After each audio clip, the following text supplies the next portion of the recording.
My humble pranams at the holy feet of all our masters and all elders of our mission.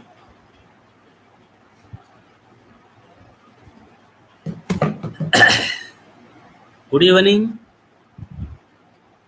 dear sisters and brothers of India and abroad. Today, I would like to, before reading the Babuji's message, I would like to tell you one or two jokes and then go to the divine message.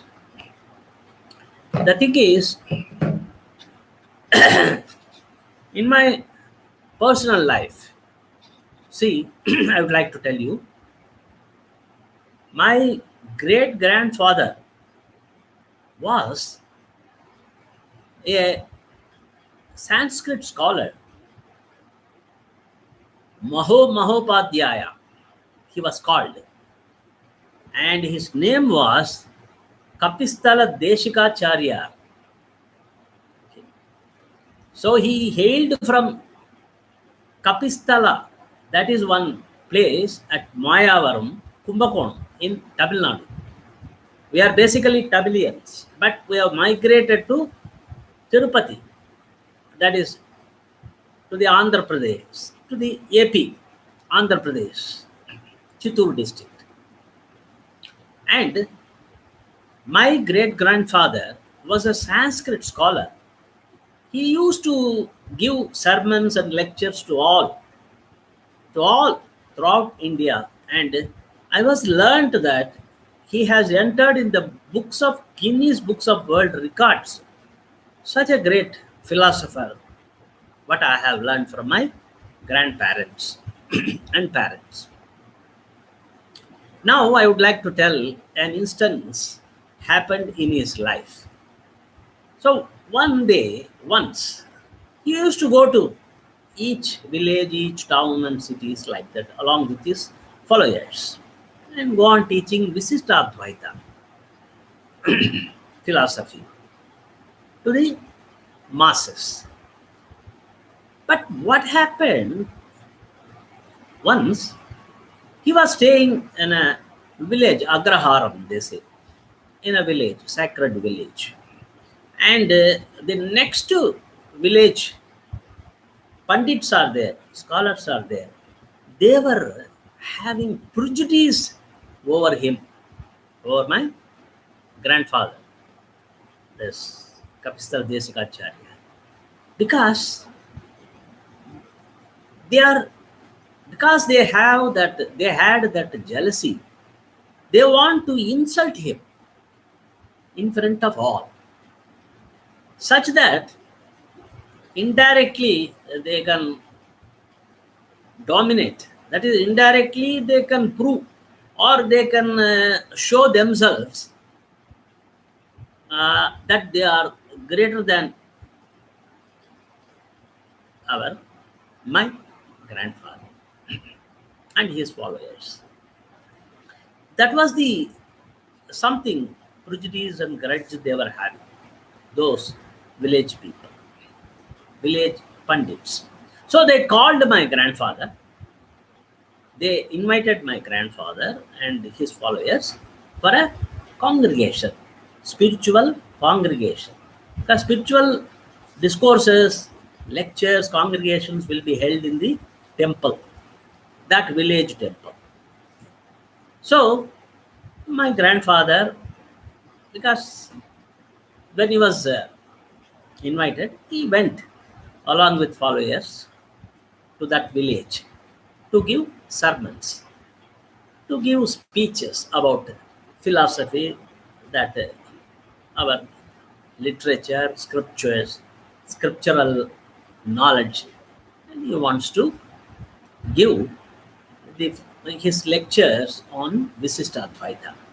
So he went to the village. While entering the village, the disciples, the followers of My grandfather was astounded, aghast by seeing both the sides, because the street will straightly go to the temple. The either side, they found the decoration. It was usually it will be with mango leaves or flowers, but they, that will be in a rope. But what happened at that period, at that time, with the old chappals and old shoes and everything, it was decorated in a rope, starting from the road to the temple, both the sides. Old chappals and old footwears.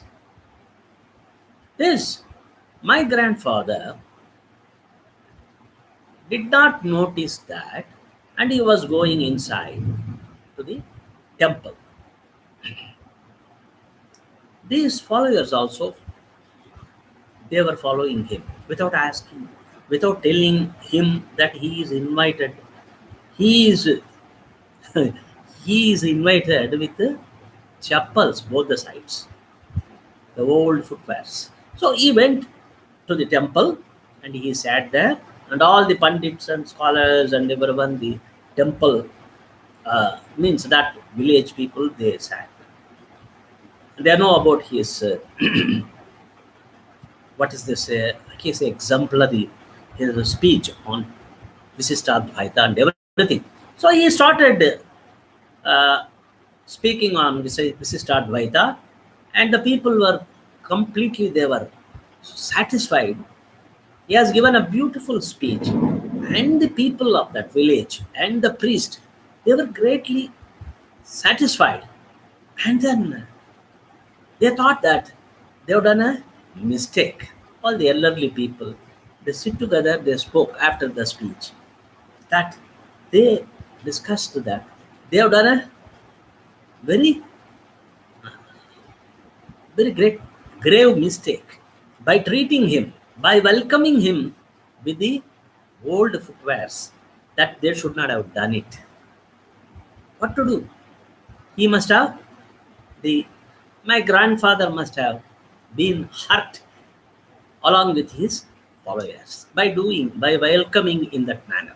Therefore, these group of pandits, they went to my grandfather, and they asked him, "Sir, your excellency, when we have given you, welcoming you by old footwears and chapels, how did you feel?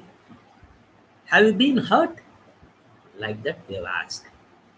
For that, my grandfather coolly said, "My dear fellow beings, I have not hurt by your way of welcoming me, because you have welcomed me by the old chapels and footwears. For me, what I thought, these chapels and old chapels and footwears might have gone to Kashi Rameshwaram pilgrimage and would have returned from there.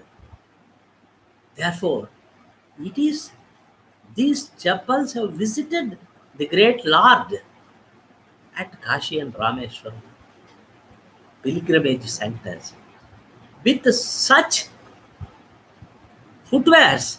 When you are giving me the welcome, when you are welcoming me, I must be a really a great blessed soul indeed. And I must be thankful to you, grateful to you for that, ever and ever." Like that. Immediately, the pundits, the scholars, they have changed, they have transformed. And what they did, they have made him sit on the elephant, and then they have Kanagabhishekam. Kanagabhishekam means they have honored him with great pride and gaiety. and he went back. That is one thing. Okay. Second thing I want to tell the joke is that that once Albert Einstein, he was studying in Princeton University at New Jersey. I think I also seen it in US. Once upon a time, he has become a great scientist and he gave some lectures to the university students and then other eminent people, and got back. After finishing the speech, he got back and he got into a taxi to go to his home. He asked the taxi driver,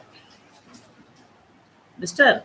Driver, do you know the address of Albert Einstein home address? He said, yes. Even if you ask a kindergarten school student, LKG student also knows the Einstein's home. Okay, he drove and he dropped him, Einstein, at his house. Einstein paid him money. I go to pay his money. Then the driver asked, sir, if you don't mind, may I know who are you? That is, what is your name? He said, I am Albert Einstein. Oh God, the driver. Oh God. You are Albert Einstein. And how could you not? How couldn't you forget your own home address? I can't believe my own eyes. So he left Albert Einstein without taking the money and he drove away. You see, that is the thing what happened in Einstein's. Because people may be very great genius, but yet this absent-mindedness, it is nothing to do with great people or their maybe great intellectuals. Again, another joke I would like to tell you and go to this thing. That is, once upon a time, Swami Vivekananda, he was in US, I think US. Is in Britain or America, I don't know. He was there. And one woman there, young woman, she was listening to the lectures of Vivekananda and got totally fascinated by his speech and by his elegant speech and then his personality and inspirational way of his mannerism. And she was totally attracted towards Vivekananda and she decided to marry Vivekananda at any cost. So he went to Swami Vivekananda and told, you see, Swamiji, I would like to marry you. If I marry you, I would beget a son like you, intellectual giant, philosophical personality, and he will be useful to the entire world. Would you mind marrying me? Like that, she asked. What she asked? She wanted a son from Vivekananda. Then Vivekananda thought for a while, what is this? How can I marry? I am a monk. How can I marry a woman? But she wants a son from me. Then he thought. Immediately he fall flat, prostrated before her feet. And then she got up and told, my dear, my beloved mother, adopt me as your own son. From now onwards, I'll be your son. You can enjoy your life as you please. Please adopt me as your son. She was shocked. Terribly, she went into a blind panic. What is this? I want to marry him. Instead, he is prepared to become my son. So that is the way how great people, God gives the knowledge and they behave like that. You see, he has removed that inhibition the idiosyncrasies from her mind. That's all. That is what I want to tell, my dear friends. Now I would like to read Babuji's wonderful, excellent, and then dynamic and then divine message. And please give me 5 to 10 minutes time. I'll finish it. Definitely. Okay. Now, Babuji said, there are many amongst us the eagerly hanker after realization, who eagerly hanker after realization and freedom, and they feel it their duty. Everybody wants realization, but when we talk of duty, we find ourselves enclosed within a sort of limitation. Okay, what is that limitation? It is only a narrower sphere of thought and wisdom. As for our present level, it is that of fitness which we cannot get away from, and from which we proceed on to broader visions. I mean, the vision of the absolute reality. So we should work for reality. When we enter in spirituality, we have to work for the reality and not for anything else. But that depends mainly on the means and methods we apply for the purpose. Means and methods, that is important thing. Okay? For that purpose. If perchance we fall upon means which go on adding our limitations and bondages, we shall definitely remain away from the vision of the reality. See, our thought, deed, and action should always, our attention should always on the point, that is destination, the goal. We have to reach. For that we have to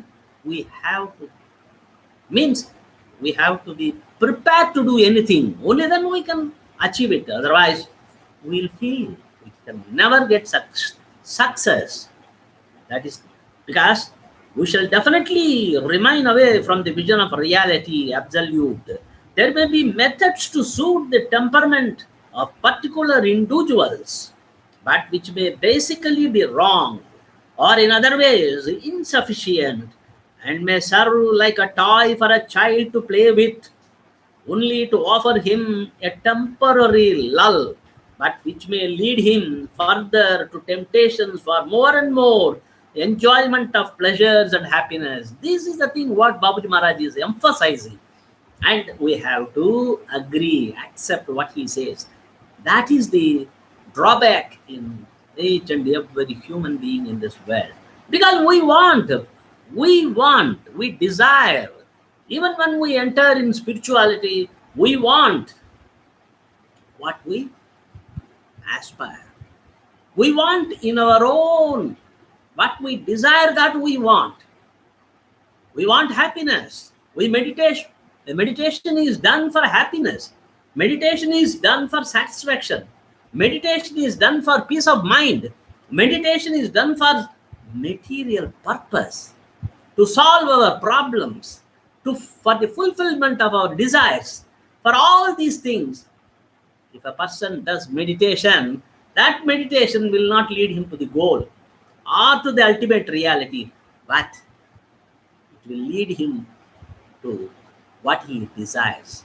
It will lead him to the destiny, if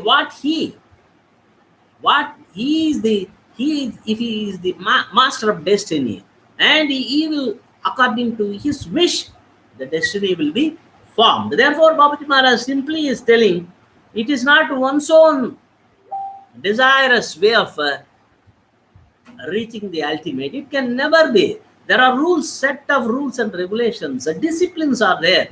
That discipline has to be followed. Only then we can reach our goal. It is not left to our choice and our will and pleasure. No, not like that. Then, so it is something like child playing with toys. It wants toys. We provide toys to the child. It will play with 4 or 5 toys for certain days, and it will throw it. and it wants another type of toys. And then we'll serve it. Again it will throw it and it wants cycle. And it wants something else, car, little car, and it wants something else, plane. So what? See, the nature of the psychology of the child, it will be go on changing its means of desires. So we shouldn't be like that.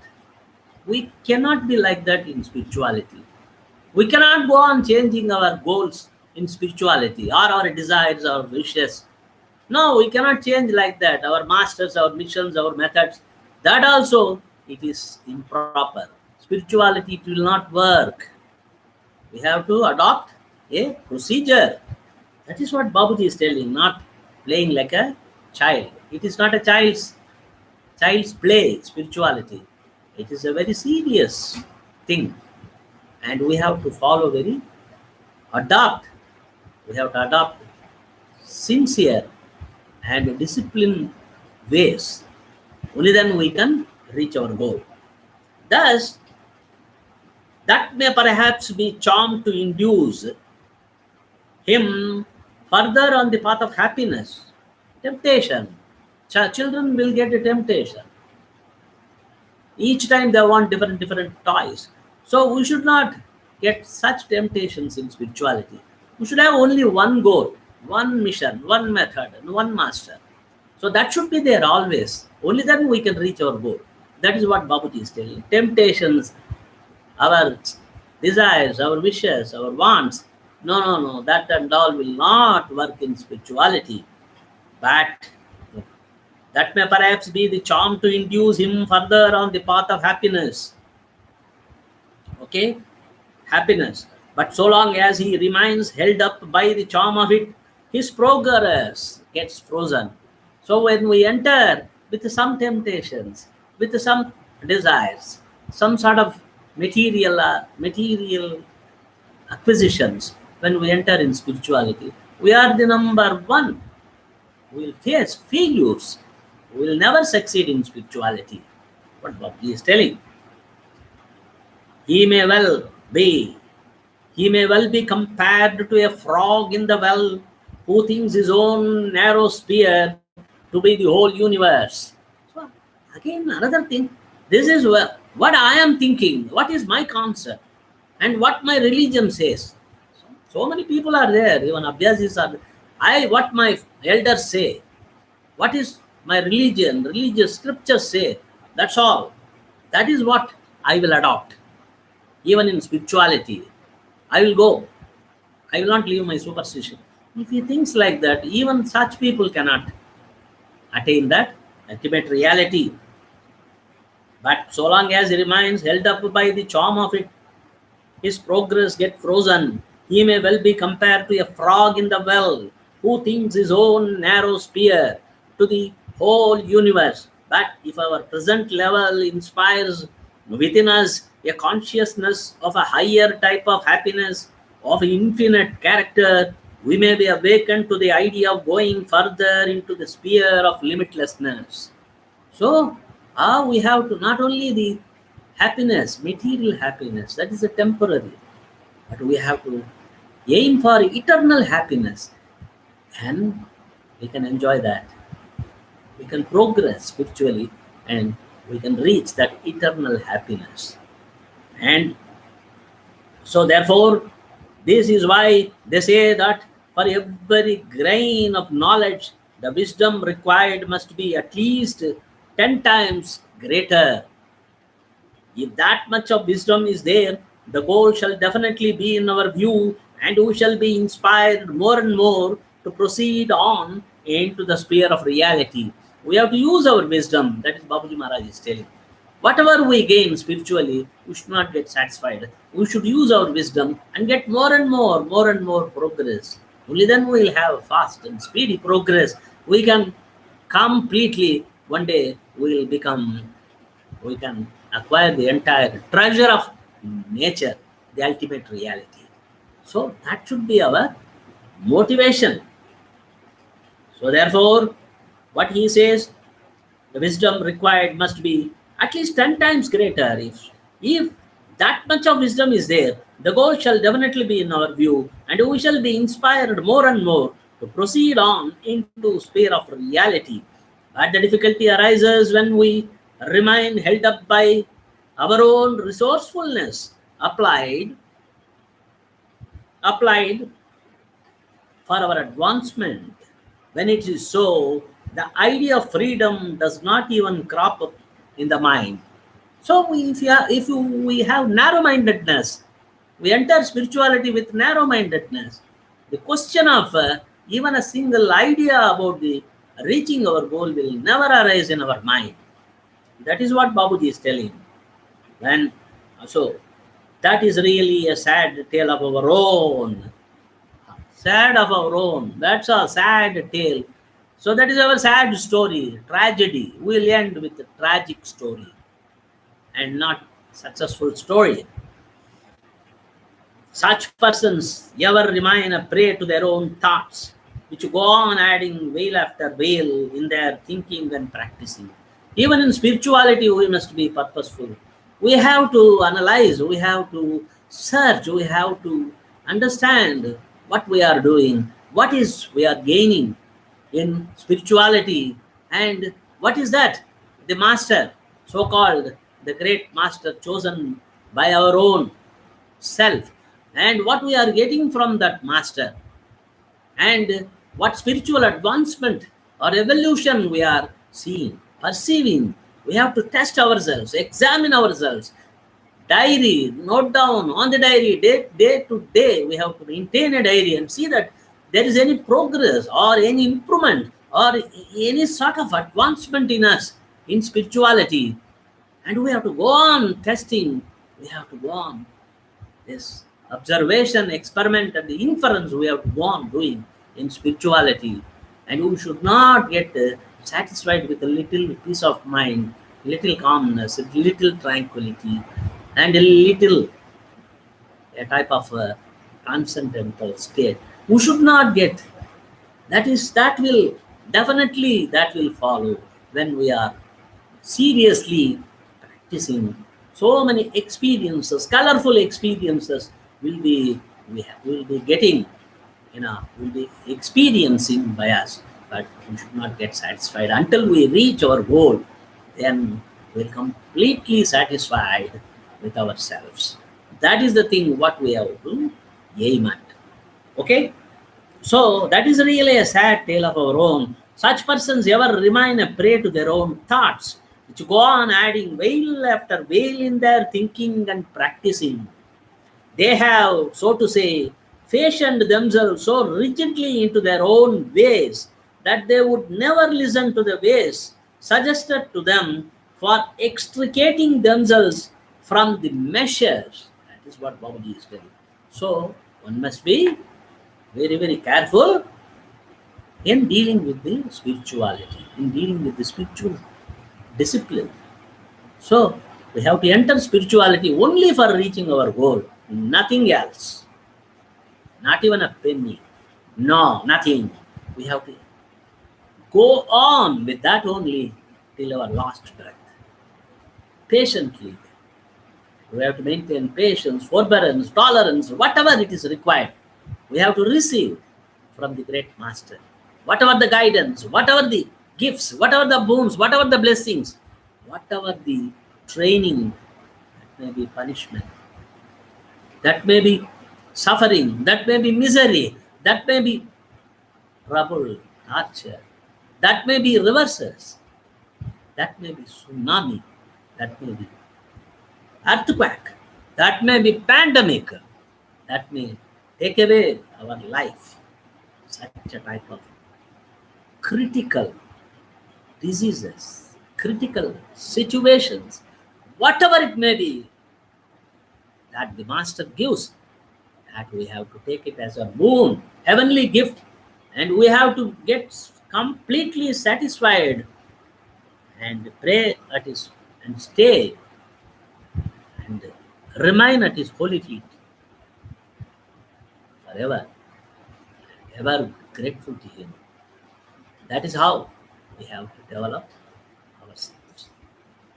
Only then we will reach our destination without fear. By the grace of by the will of the great master. Okay, that's all. Thank you very much. I am very happy to meet you all and speak about Babuji's message.